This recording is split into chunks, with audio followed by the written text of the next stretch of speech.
Changing the Vauxhall Corsa's faulty belt ensures optimal performance and customer satisfaction. It's in very bad condition, so the customer has requested us to change it. This customer is not from our town, he's from a town just next to us, and he requested us to do it because they said you have some expertise, you've been doing quite a lot of them, so he just requested us to doing. Let's start changing this, and then I'll show you what's the contact with them. So let's go.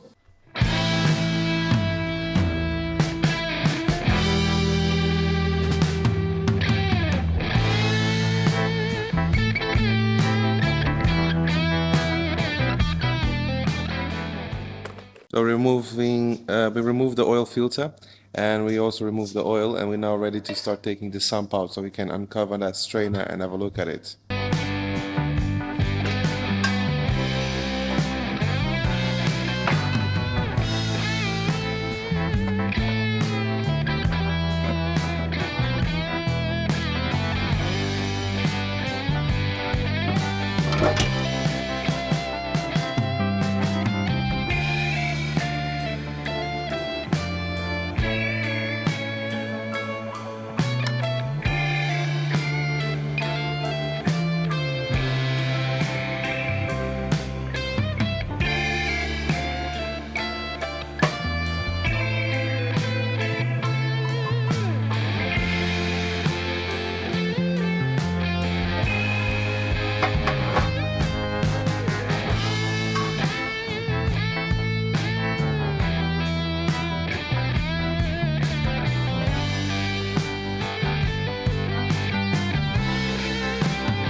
Yeah, so as you can see there, this is what tends to happen with these cars. We've showed them, like, I don't know how many times we showed this on videos over and over again, and that's what causes the oil pressure issues.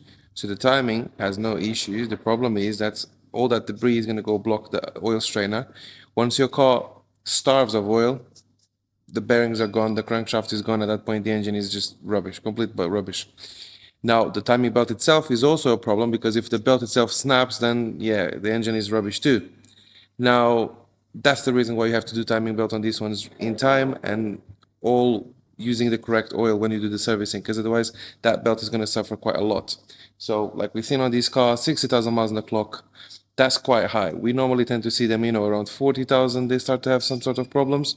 So that at 60,000, some people's asking us saying, well, that's too early to do at 60,000. We've done cars with 38. You have videos on YouTube and videos all over the place from us.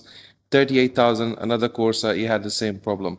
So it's not too early, it's right in time. We catch it in time, we're going to change it, and this customer now is going to have no more problems whatsoever.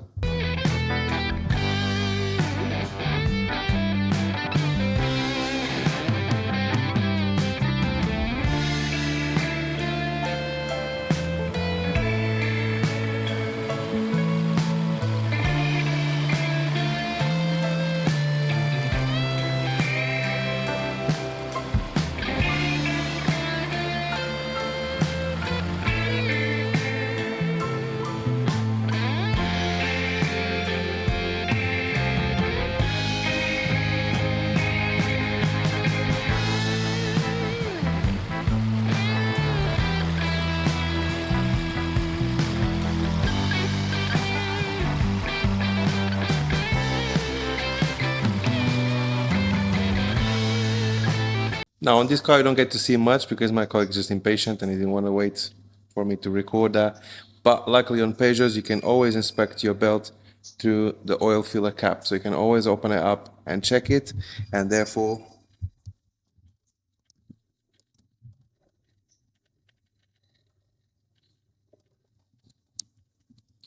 I can then show you that belt is there. We've done it, it's all done. Brand new sump, brand new oil filter. The oil was also changed. So this car is pretty much ready to go. We're just gonna start it up, make sure all the fluids are good, everything is good, and then good to go. Back to the customer, another wet belt done.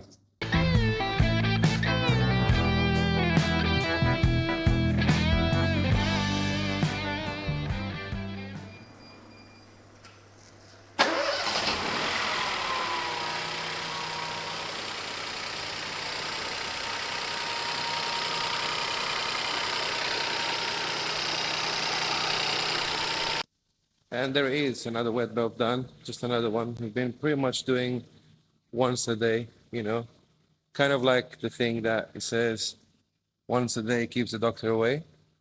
That's pretty much what we've been doing with wet belts. We've been literally lucky to have this many customers trust us with this.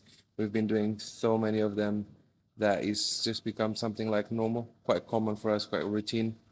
So yeah, we really enjoy doing them. So if you have one of those and you're planning to do it or you're thinking about doing your wet belt, well, we are here. We'll be more than glad to assist you with that.